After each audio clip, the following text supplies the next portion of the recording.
Ja, broers en susters, dit is die Nama gebed van die vrou vir haar kind. Sy sê vir die Here, hy moet 'n bietjie oorvat, want die kind is 'n bietjie te stout. Sy sê, slaat hom die Here met 'n sterk hand vol liefde. En dit is hoe die Here pak gee.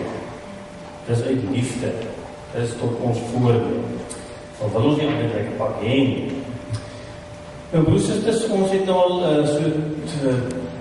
paar geleenthede het ons al gepraat oor die ryk van God. Ons het gepraat oor wat is die vyand van die ryk, en ons het gesien dat die sonde eintlik tot in ons harte indring, en eintlik vir ons keer om in diens van die ryk te lewe en 'n vol lewe te hê. En ons het ook gekyk na die aard van hierdie ryk. Hoe lyk hierdie ryk van God? Ons is eintlik ridders in die ryk, en hy het so deur sy gees vir ons eintlik geslaan tot ridder in diens van sy koninkryk. En nou vandag gaan ons nou 'n bietjie kyk na wat is die verhouding tussen die kerk, hierdie kerk waar ons dan is, en hierdie ryk van God. En dit is nie altyd so 'n eenvoudige saak nie. Soms dink ons, ja, die kerk is nou maar gelyk aan die koninkryk van God. Maar dit is eintlik nie so eenvoudig nie. Ons dink baie keer, ja, maar goed, God is nou nie hier, so nie so, wat hy nou gedoen het, hy het nou weggegaan, en toe los hy nou sy kerk. So die kerk gaan nou alles doen wat hy nou sou moes doen, hè. Om julle te wees, is nou so kyk wat die kerk nou alles vermag het in die wêreld, want van ons die kerk nou alles aangejaag, en dan moet ons maar weer die wonder. Ek hoop regtig nie, die kerk is gelyk aan die koninkryk nie, want dit sal nogal hartseer wees eintlik. En wat doen die kerk nou regtig? Nou kom ons kyk in hierdie gedeelte nou, kan ons sê, ja goed, baie mense voel, ag, van die kerk is nie meer relevant, is al 'n ou mens storie, mense gaan maar nie aan en so, en hulle doen eintlik niks, hulle teken niks, sing maar 'n bietjie en so, né? En as baie mense wat die kerk verlaat, en dit almal van 'n goeie redes of slegte redes, baie redes is van baie sleg, dis van net die lus. Maar daar is tog mense wat die kerk verlaat, wat sê maar die kerk is irrelevant, hy doen niks, beteken niks, geen effek nie weer, né? En dit is eintlik 'n reuse aanklag teenoor ons. En so self kon sê, maar hier in die gedeelte staan, maar Here wil nie offerande is goed, liedjies en alles, dit klink is wonderlik. Maar wat die Here ons doen, al die goed, en ons doen nie wat reg is. Hy sê, julle doen al die goed, julle het feesdae, bla bla bla bla, maar wat van die weeskinders, wie sorg vir hulle? Wat van die weduwees, wie kyk na hulle? En dis nou eintlik 'n aanklag. Nou jy sê, ja goed, maar baie maatskappye in die wêreld, wat niks met die geloof te doen het, en hulle het insamelings, of hulle kompetisies en goed, en hulle skenk klomp geld vir die liefdadigheid en so. Nou jy sê, maar goed, dit is 'n soort verkoopsfoefie, want dat wil obviously net goed lyk, en die mense of hulle produkte kan koop. Maar op die einde van aan die einde gesien, sou jy sê, maar goed, hulle doen nou baie in die gemeenskap. Jy kan sê, radiostasies samel meer geld in die kerk. Dit is nogal 'n bietjie van 'n aanklag, moet ek sê. Goed, maar wat gebeur in hierdie gedeelte is God self, mense wil sê, kyk 'n bietjie na die kerk. Hy kyk so na die kerk, en is dit nie net die mense wat so half sê, maar ag, die kerk, hulle skud so half van die kop en sê, ag, kerk, wat doen die kerk nou eintlik? Mense sou kon sê, hierdie gedeelte is eintlik God self, wat so na die kerk kyk, en hy skud op sy kop net, en hy sê, goeie aarde mense, wat sê dan, ek is sat vir julle feestvierings, bloed is op julle hande, ek het geen nut vir julle brandoffers nie, julle feesdae, goed, dit beteken julle offerande, wat is nutteloos. Want dit gaan nie gepaard met reg en geregtigheid nie. Julle kom nie op teen, julle staan nie die verdrukker teen. Julle praat nie oor reg en regverdig. En dit is natuurlijk nogal 'n redelike aanklag. En dan sê die Here nou hierdie en die sê, goed, maar al was hulle skarlakenrooi van sonde, ek sê julle sal dit word so sneeu. Ek vergewe weer vir julle.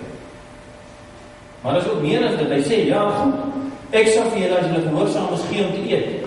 Maar as julle ongehoorsaam is, sal die swaard vir julle eet. Dit is wat die Here praat.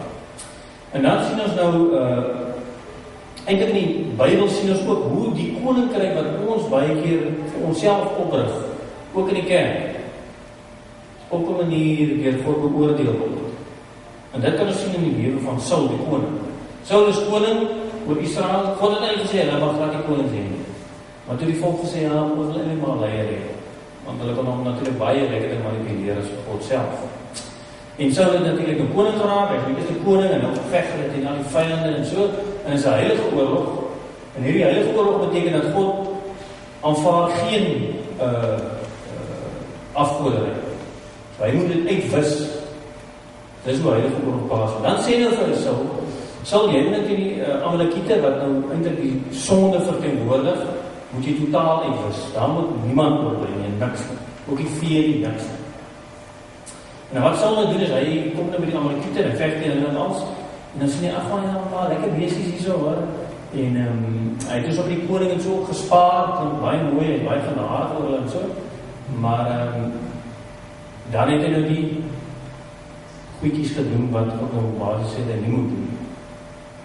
En dan wat er gebeur is, Samuel sê van jy moet sê, wat, voordat jy nou weer gaan in die oorlog aangaan, dan moet ek kom en dan kan ons offer vir die Here bring. En nou kom Saul voor die volgende oorlog, en hy is ook 'n bietjie bang vir hierdie vyand, nou offer hy sommer self van hierdie diere. En dan kom Samuel en dan sê, maar, wat gaan hier aan? Hy sê eintlik baie slaan, hy sê, wat gaan blerg van bokke as jy met ore? Want let wel, Saul bring ook offerande, soos wat hierdie gedeelte in Jesaja praat. En nou sê Saul vir Samuel, maar, ek offer mos nou goed vir die Here, offer mos nou word. En dis die Here gesê, jy moet alles uitwis, en ek sal die offer bring, deur my gesalfde Samuel. En dan sê Samuel die woorde, is brandoffers en ander diereoffers net so aanneemlik vir die Here, as gehoorsaamheid aan sy bevel. Nee, gehoorsaamheid is beter as offerhande. Om te luister is beter as die vet van ramme. Weerspannigheid is net so erg as die sonde van waarsêry. Eiezinnigheid net so erg as die bedrog van afgoderry. Omdat jy die woord van die Here verwerp het hy jou as koning verwerp. En dieselfde kan ons sien in die lewe van Jesus, dan kom Jesus daar, en kom die tempel in, die groot tempels, almal is loer vir prys die Here en so. En dan kom Jesus daar en sê, gedorie, maar wat gaan hier aan? Hier verkoop is bokke en skape en so, en dis nog nou in daai tyd hulle gedoen het, wat verkoop het mos nou vir dan kan jy offer aan 'n bring aan nie. En Jesus het nou nie eintlik vreeslik positief gereageer nie, hy het eintlik nog vir ons gevoel redelik drasties gereageer. En die mense daar uitgejaag, en so staan het in Johannes 2. Hy het met toukies 'n sweep gemaak, en almal uit die tempel uitgejaag, ook die skape en die beeste. Die geld van die geldwisselaars het op die grond gegooi, en hulle tafels omgekeer. Vir die mense wat die duiwel verkoop het hy gesê, vat die goed hier weg, moenie die huis van my vader 'n besigheidsplek maak nie. Toe het sy disippels daaraan gedink dat daar geskrywe staan, die liefde vir u huis verteer. Jy kan ook sê in Jesaja wat gooi Vader self in 'n jaag, maar almal in die kerk en sê julle goed beteken niks en nie regverdig is. Net so kom Jesus in sweep en jaag almal in die kerk en sê, julle is nou besig om hierso rowersnes te maak van die kerk.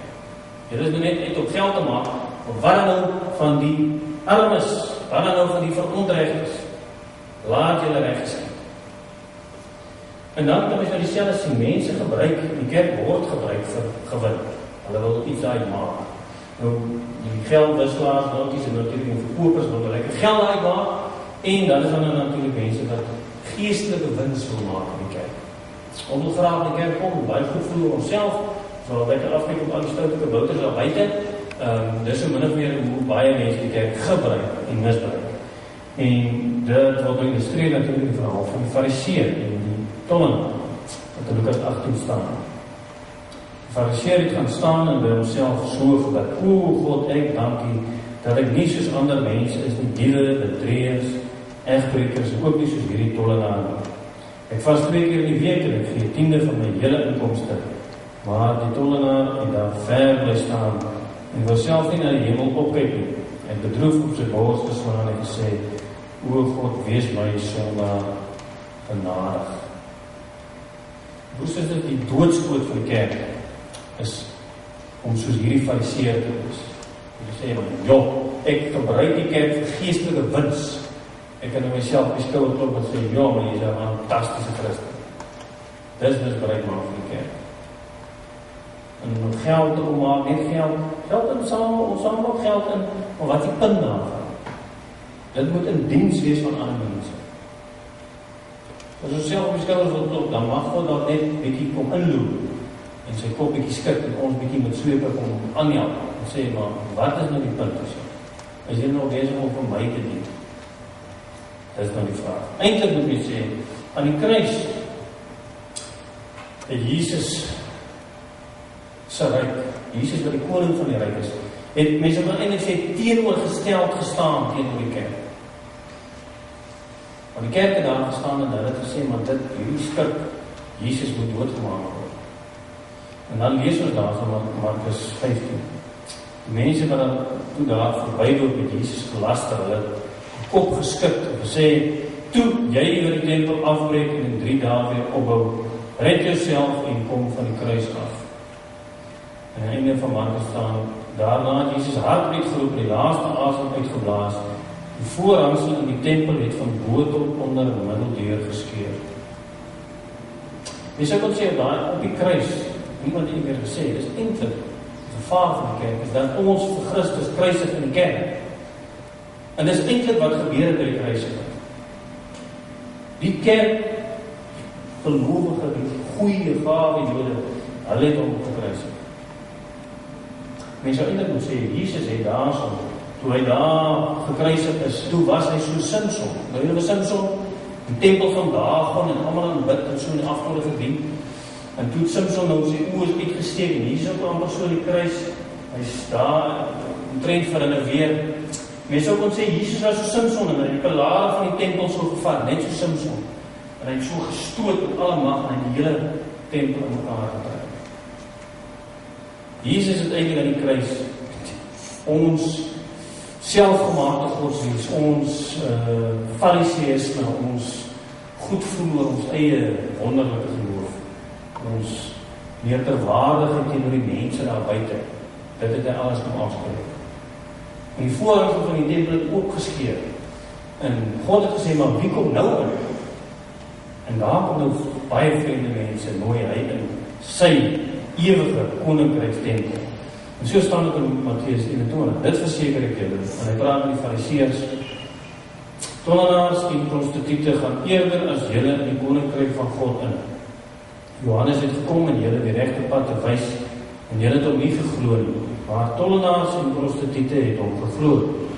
Maar selfs toe julle dit sien, het julle nie agterna berou gekry en hom geglo nie.